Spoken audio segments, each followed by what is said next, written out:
Welcome in 2023 season finale of the Cardinals Insider Podcast. As the calendar turns to September, we have saved the best for last this year. No disrespect to our other guests, but Joe, Larry, and I all very fond of the man sitting down in the studio. It's the Wizard of Oz, Ozzie Smith. Oz, thanks so much for making the time. This is fun for us because we get the alumni in here. I know most of them a little bit. You guys know most of them a lot, but all three of us get to work with Ozzie, so this is fun to talk a little baseball, and we're right off Cardinals Hall of Fame weekend for context, too, for everybody. So that was a whole lot of fun. Great weekend. Max Lanier going in, Jose Oquendo, and you seem to really enjoy seeing Jose go in, Ozzie. Well, before we say that, you know, we're sitting next to two of the guys that make it so pleasurable for us as alumni to come to this ballpark every day. And I don't know if they get enough credit for all the work that they do at making sure that the alumni is taken care of. And I just, you know, I think that it's important that we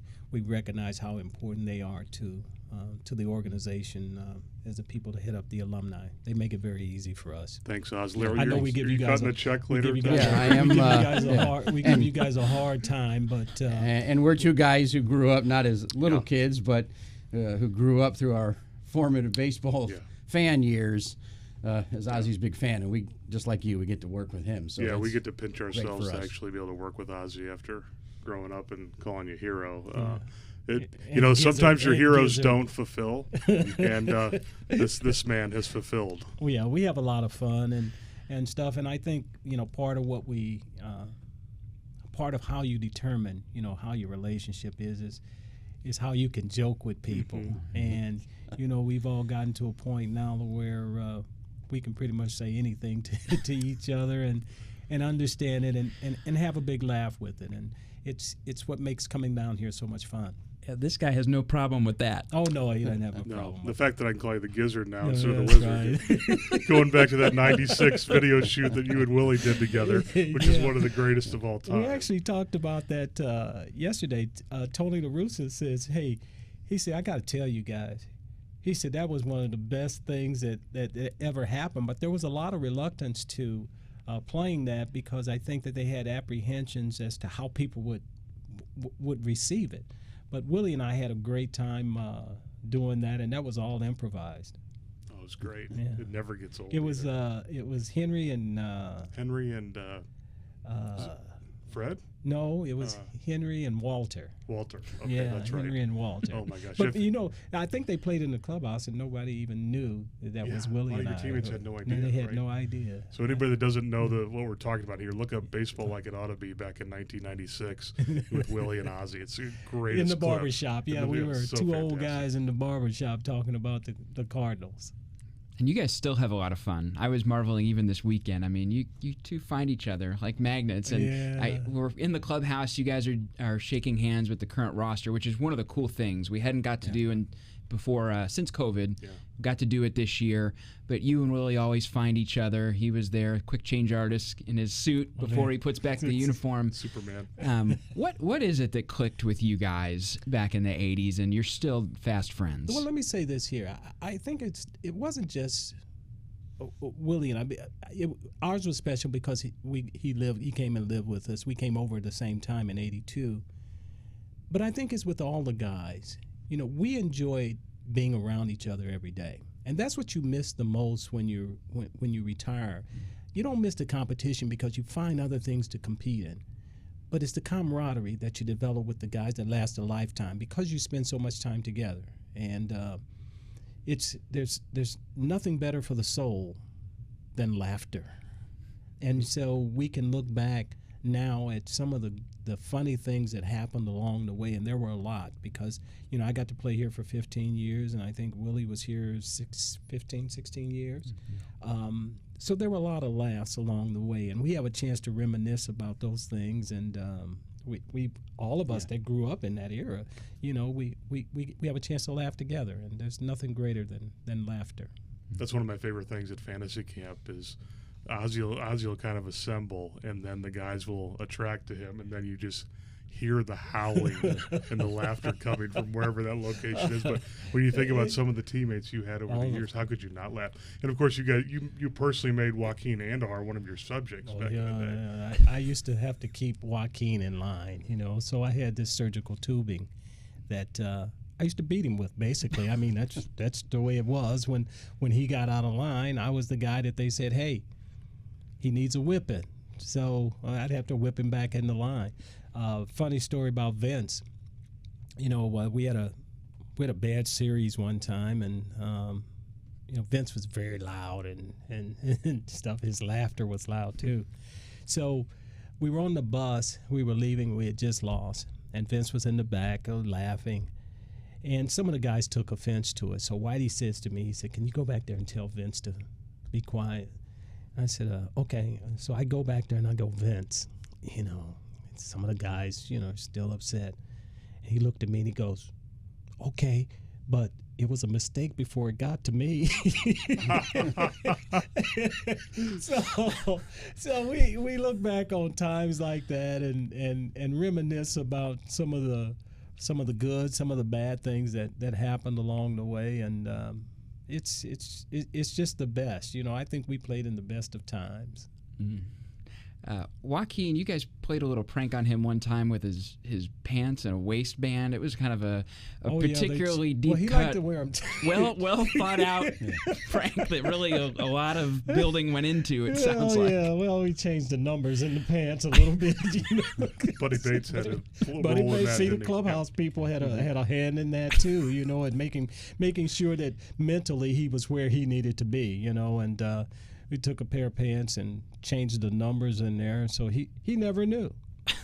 I don't know if he probably didn't know. He probably never figured it out. I mean, those things were extra tight. They were tight. Yeah. He looked like with his leg kick and follow through. It's hard to imagine he didn't blow out of them.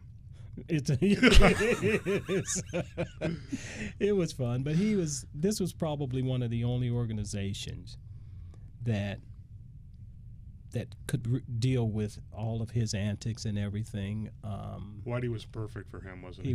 He was perfect, and I think that Hub Kittle explained to Whitey before he got here what he had to do. And the only thing that I think that Whitey figured out, and Whitey was good at this, he figured out right away what it was that Joaquin needed.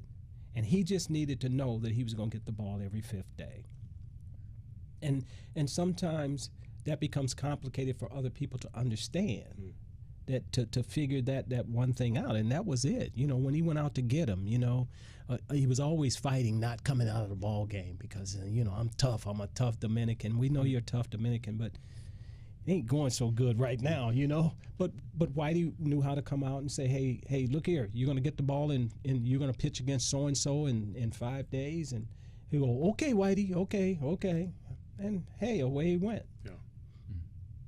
We were talking about fantasy camp. One of the things I really, Joe's laughing you just because laugh when you say bringing up fantasy camp. Yeah. One of the things I admire about you a lot, Ozzie, is your ability just to approach people in that setting, or when we do something with Insider, and just understanding the platform you have and really enjoying interacting with those fans. What's it like for you when you get down to Florida and you're just shaking somebody's hand, but it's making their month? That's got to be pretty fun and rewarding. Well, I'll tell you, Brett, one of the things that I've always tried to do and always tried to stress to the guys is that people just want to feel a part. I think that's what makes this place so special.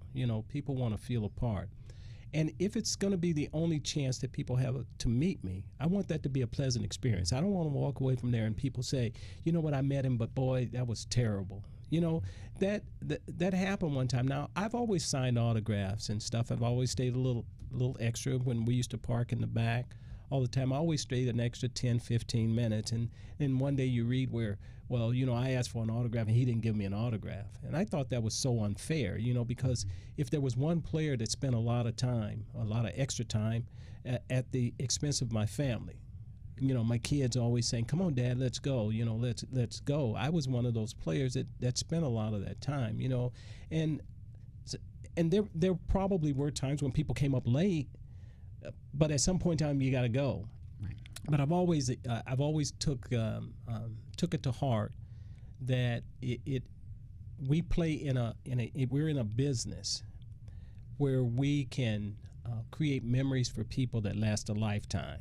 And I've never taken that for granted. And I know that spending that little time with that fan can have an impact on them for the rest of their lives. Mm-hmm. So in knowing that, yes, I do spend a little extra time getting to know somebody or being able to say, hey, let me walk over here and say hi to this person here. And that means a lot to me, because I know that that's a real blessing to have the ability to touch people's lives in that way, and knowing that it's something that they'll be able to pass on to their grandkids, and it's something that stays, it's generational, that stays with them, that they continue to pass along, and I think that's what makes the Cardinal Nation so special. That's one of my favorite things that you say, is we're in the business of creating memories that last for a lifetime. The Hall of Fame has a 17-minute video now that they hosted, that they show in their grandstand theater. I think it's about 3 years old now, and you speak to that in that video. How special is it? You're the face of the Cardinals. There's no argument on that. How special is it, though, for you to be so engaged with the National Baseball Hall of Fame and what they're doing in Cooperstown? You're a board member with the National Baseball Hall of Fame. Just speak to that relationship. Well, here again, I think it's a continuation of what this organization is about, and representing not only myself but the organization as well. And the Cardinal organization has always been one of the best in baseball from top to bottom.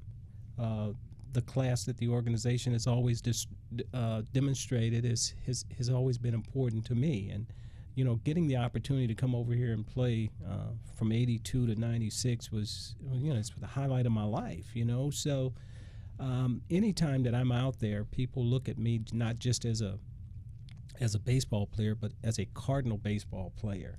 And I wore the birds on the bat very, very proudly, and I represent the organization very proudly. For sure. Yeah, absolutely. What Cooperstown, I got to go for the first time in July. It is unbelievable, and these guys told me you're going to love it, especially as somebody who likes the history of the game. What would you tell people about Cooperstown? Because I've had a hard time, honestly, guys, like wrapping my head around what it is. It just is magical. You know what it is, Brett? It's a throwback. It's Mayberry. It is. It's Americana. It's part of it has never changed. When you look at that town, it's what we grew up on. It's all of the magic that we saw or we imagined as kids. You go there and you can see Babe Ruth's bat, or May's shoes, Aaron's bat. I mean, it's all right there under one roof. And the history of the game and all of the big moments, from the broadcast, from hearing Jack Buck to Harry Carey to all of the great announcers, Vin Scully. It's all there under one roof. And if you're a baseball fan, you have the ability, you've got to make that trek at least once. It's not an easy trek. It's not easy to get to, as it shouldn't be. As the big leagues, it's not easy to get to. So I think that's kind of a metaphor there, that it wasn't easy getting to the big leagues and staying. It's not easy getting to Cooperstown. So that's what makes it so special. There are no fast food places in the little town there on Main Street. And when you're going down Main Street, if you didn't know, you probably passed the Hall of Fame, because it's just that natural a thing that just kind of sits there as a storefront.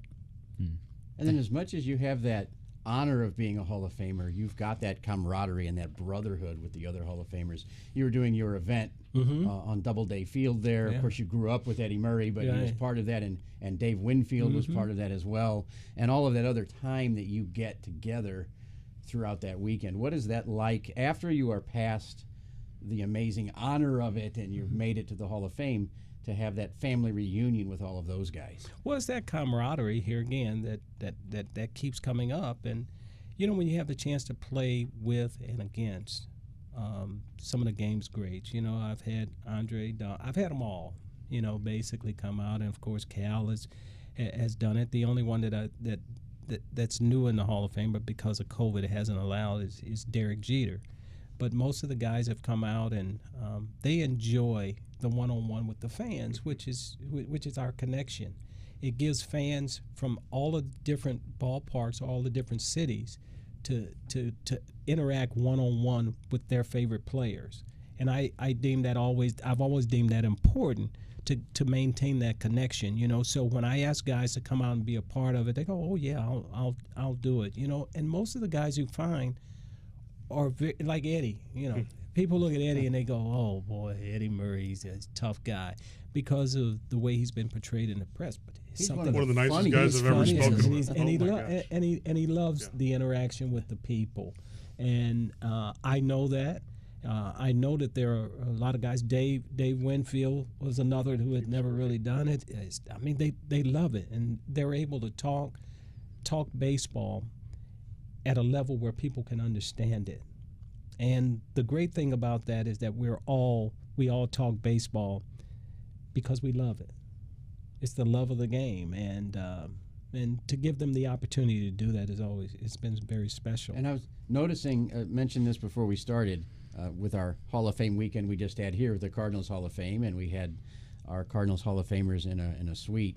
It was neat to walk in and check on that and just notice that over there in the corner, you and Ted Simmons spent, I think, half the game, just the two of you, and without hearing any of it, could just tell this deep baseball conversation that was going on for the whole game. Yeah, we basically talked about the changes that are going on in the game, and people are interested in all of the changes that are going on. What's good, what's bad.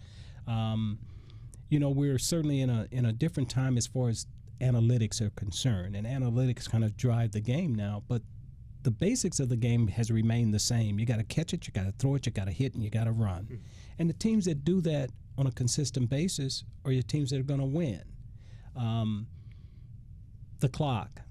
We think the clock is a great idea because it speeds the game up. The only thing from a base, when we talk about bases, the only base that I would have changed would have been first base.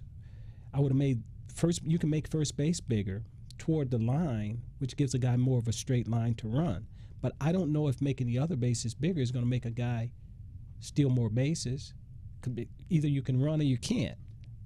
So, those are some of the things that we talked about. You know, whether or not that they make a big difference. Still got to pitch. I don't care. I don't care who you are. Nothing happens until that guy releases that ball. You know, so that's where it starts. You know, you got to have good pitching and guys who hopefully can catch it. Yeah. We have a couple guys on this team here who are very adept at that. I think the core of this team is very solid, but now you just got to build around that. And it's amazing to see how pitching has changed in the recent era. Yeah. As far as how far starters go, how much clubs are relying on their bullpen. It was interesting. I talked to David Eckstein about when Albert hit that home run in Game 5 of the 05 NLCS that just silenced Houston, and we win that game. We come back. We're still down 3-2, but everybody thought in that clubhouse, he said, we're going to win the World Series. That's it. I mean, we're going to win the next two and go to the World Series. That's it. But he said, and David was leading off, he said, once I faced Roy Oswalt in my first at bat, he's like, oh my gosh, we're in for it tonight. And to have that kind of starter like we've had over the year, like you had with Tudor and Coxey and Andahar over the years, and now we've seen here with Wainwright and Carpenter. There's something to be said for having that shutdown guy. Oh yeah, who will step out. Forshee, you had that in Forshee, that you just knew. That's we're going to win tonight. You know, it's a confidence builder when you know that the guys that are towing the slab that night are going to give you everything. They're going to give you a chance to win. Yeah. You know, even if the other team scores, you know that they have the ability to shut it down and quick. And you always hear this saying that if you're going to get a good pitcher, you got to get him early. because once a guy settles in, and I certainly had that with Forsh and Andujar and those guys, and I wish I'd had the opportunity to play with people like Gibson, Chris Carpenter, because they give you the best chance to win, and they, as a player, as a defensive player, playing behind guys like that creates so much more confidence as well, because they know how to get a ground ball when they need a ground ball. Mm-hmm. And as a defensive player, I want the ball, so you put those two things together and great things can happen. And I certainly had that with Forshee, Tudor, and Andujar. You just mentioned Bob, and you guys, people may know, but you guys were really close. Yeah. Even though Gibby, he was done here, 6-7 years before you showed up. What is it that drew you to him, and you think vice versa drew him to you? Well, I think it's our competitive natures. We're all very, very competitive, and we wanted to be the best at what we did. And to me, the evaluation of a player is not by how he performs when things are going well. It's how he performs when things aren't going well.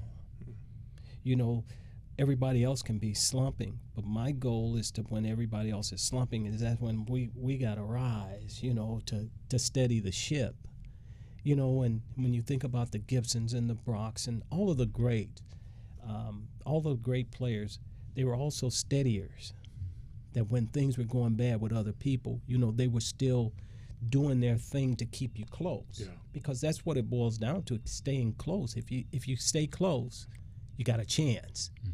And so from a pitching standpoint, if a guy can give you that steadying when you've lost 2 or 3 in a row, and your hand Carpenter the ball, or your hand Gibson the ball, or your hand Force the ball, or Andujar, that you're going to have a chance.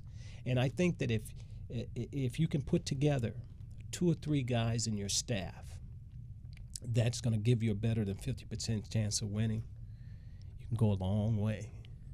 Ozzie and Gibby are also in the Hall of Fame of needling people. They're you two are two of the best at just getting guys quick too. No, it's one of those things that we enjoyed. I didn't get a chance to play with Gibby, but great personality. Here's another person that's misread. Oh, totally. 100%. I think there are a lot of people that are misread, and you hear all these stories about how mean he was.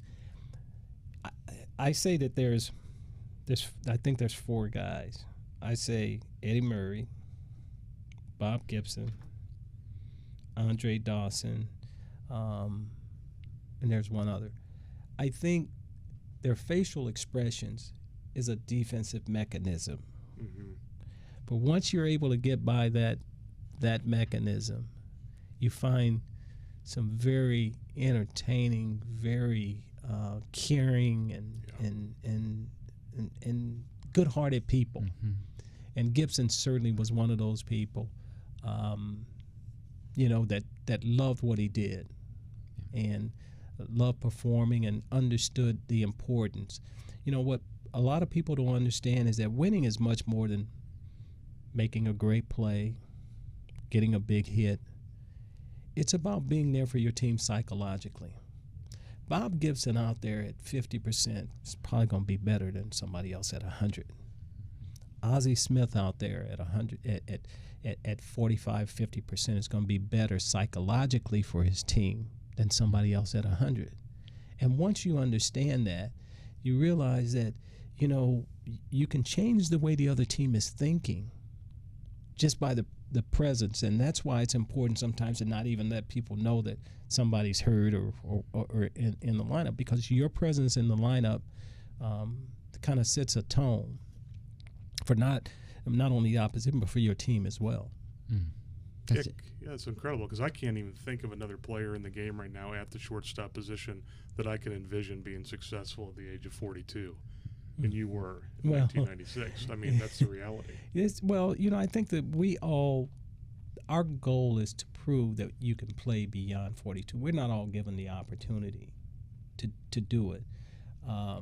Because in baseball, once you reach the age of 30, 35, that's how you start getting introduced. 35-year-old, 36-year-old. But our goal, or players from my generation, who, by the way, were not one-dimensional, our goal was to be as multi-dimensional as we could be. Today, you can be one-dimensional and be considered a success. But for us, it was about being able to play on both sides of the ball and being able to have an impact on both sides of the ball. And I'm not sure that's, to me, is where the game has changed a little bit too. But I've always prided myself on playing and being not only playing, but still being effective beyond the age of 40. And for some of the guys that have been given that opportunity, they've proven. Now, you take football, for instance, Tom Brady was given the opportunity. Yeah. If you're given the opportunity, and I'm not saying that you do it, you certainly can't do at 42 or 43 what you did at 23 or 32. Sure. But you can still be very effective at what you do. And my goal was to prove that you can play beyond 40. And when you reach the age of 40, it's not about going out there and playing 162 games. You can't play that. You can't do that. But hopefully, from that standpoint, mentally, you're at a point to where you're a lot smarter than you were 10 years before. So you let that experience and stuff take over and be a part of helping a team be successful.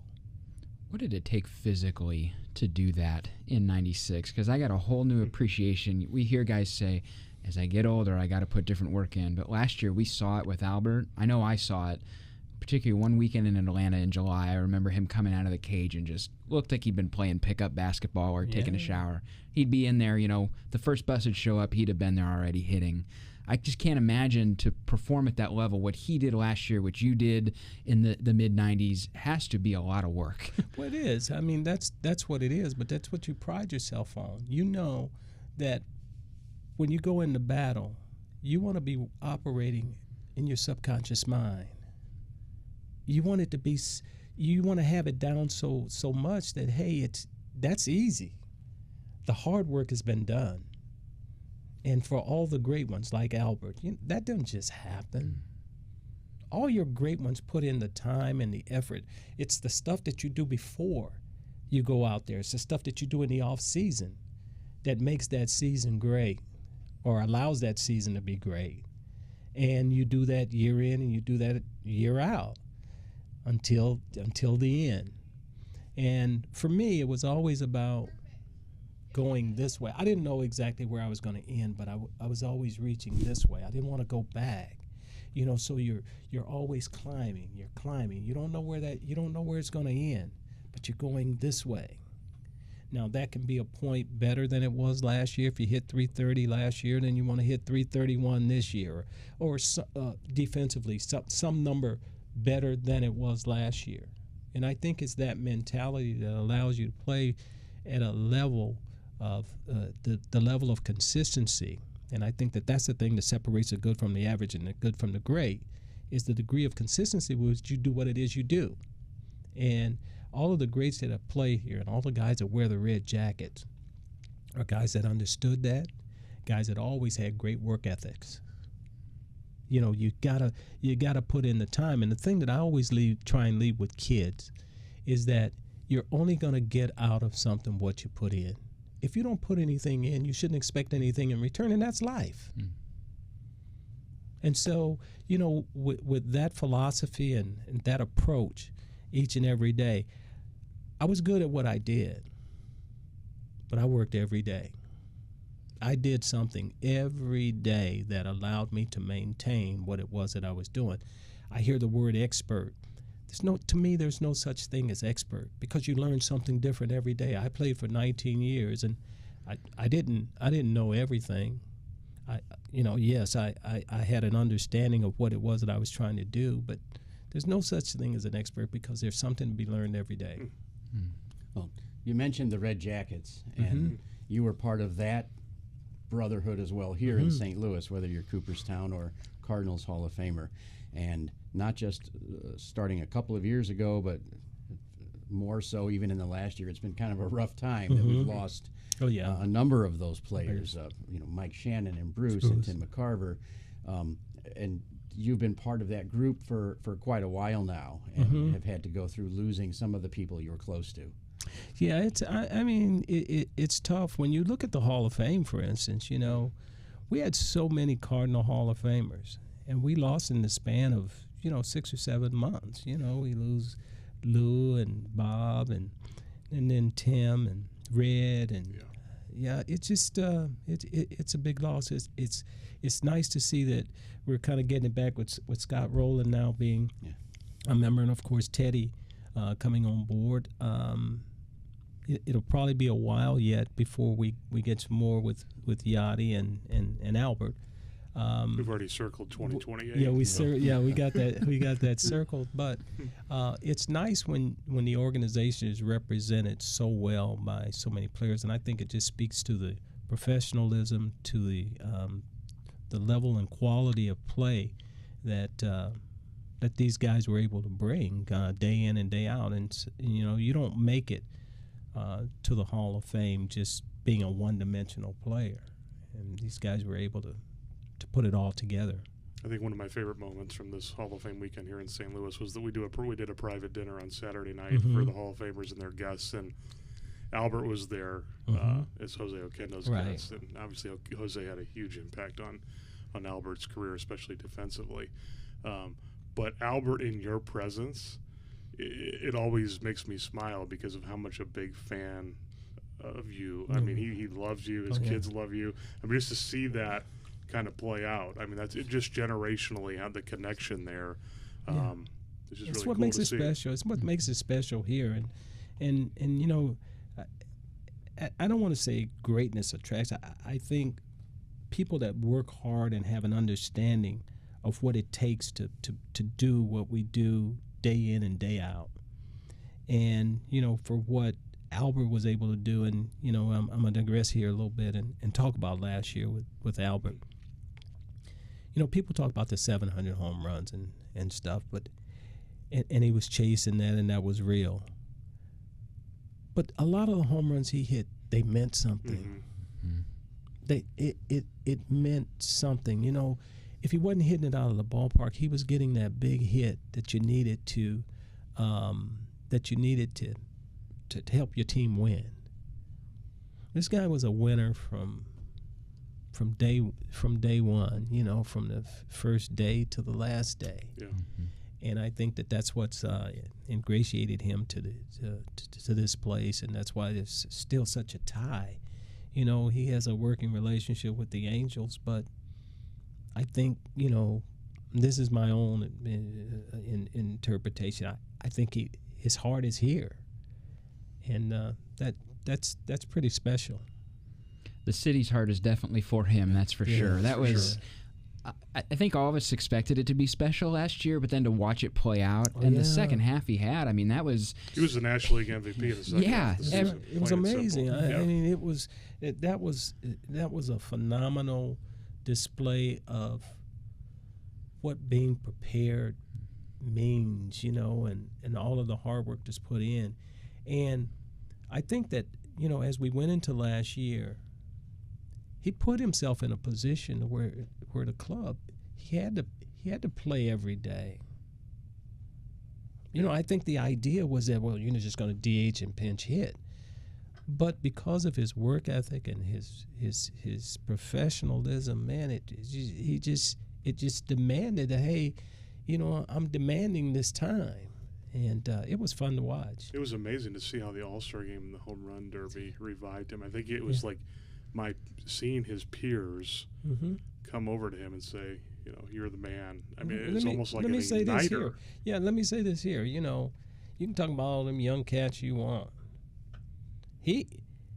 For what he was able to do, was as good as anybody out there, man. Second half of the season, one player had a better OPS than him in all of Major League Baseball, and that was Aaron Judge, who was chasing 62. Think about that in his last season. I mean, you cannot imagine a better finish to a career. It was just it was amazing to watch, and in moving forward here, watching Shohei Ohtani, what he's been able to do now is I don't know if people really understand what he's been able to accomplish, and here again, a multidimensional player who brings a lot to baseball. And you were talking about how eras and how things change in the game. There's a lot of things that shouldn't change in the game that haven't. But Dave Winfield, we got a glimpse at Doubleday Field with your Turn 2 with Ozzie event, and Dave was hosting one of the bases. And he specifically spoke to the fact that he wished he had the opportunity that Shohei had, because Dave was a top-of-the-line pitcher through his junior year in college, never allowed to hit in college because back then, no, you're not doing both of these. You're doing one or the other. And he got to play on a summer team, toured that summer before his senior year, and put up some amazing offensive numbers. Showed his college coach. Given the opportunity, and that's really what guys are saying. And here, let's go back again. We're all over the board here, but let's go back again. Gibson.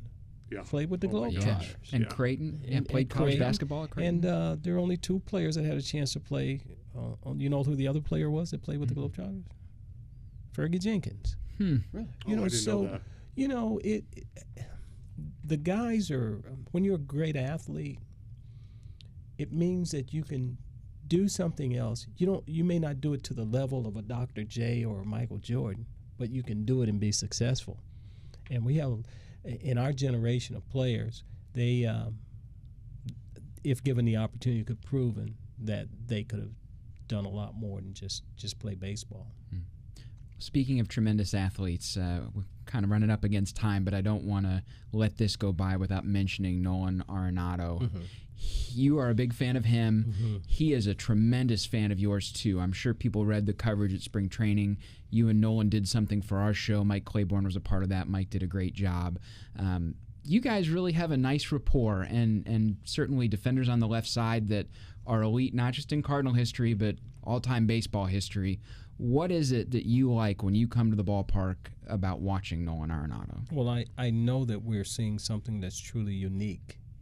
And we've been very fortunate here that, we've had a chance to see Scott Rowland, who was one of the best, and now Nolan Arenado. You know that you're looking at something special each and every day when you come to the ballpark. You know that there's a chance that you're going to see something special. And it's the respect that I think that we have for knowing the work that it's taken to get to that point. Yeah, you can be blessed with a lot of talent, but it's more than just the talent alone. You got to have the work ethic as well. And by watching him, what he does every day, you realize that, hey, you got to work at that to be able to be that good. And he doesn't take it for granted. And he is tremendous. A lot of fun to watch. Yes. This has been really fun. We could do this for hours and hours, so maybe a repeat visit at some point, Ozzie. But you guys, he's right, and we say it all the time to you. You do a great job, but it doesn't work without great folks like Ozzie who can be the face of it. And same thing for our program, Cardinals Insider. We've been blessed, 19 stations. It's awesome, but it doesn't go without you and the way that you do it and the excellence that you bring. So we appreciate you, Ozzie. Well, thank you so much, and it's fun working with all you guys, and that's what it's all about. It's being able to be around people that you enjoy being around, and it's fun to work with. And these guys here, as I mentioned, I can't say it enough, the job that they do for the alumni and all of the requests. And I know, we become overbearing sometimes, because we have to be babysat and all that stuff. And these guys do a good job of that. Well, how fortunate are we in Cardinals Nation that we have the greatest of all time? Yeah. Thank you. Awesome. Well, this has been the 2023 season of the Cardinals Insider Podcast. We might be back in the winter here and there, maybe some Adam Wainwright final weekend content or some transaction news over the winter. So be subscribed wherever you get your podcasts. Also, check us out, cardinals.com and on YouTube. For Larry, Joe, and the Wizard of Oz, my name is Brett McMillan. It's been fun all summer. We'll see you on April 1st, 2024 for the next Cardinals Insider Podcast.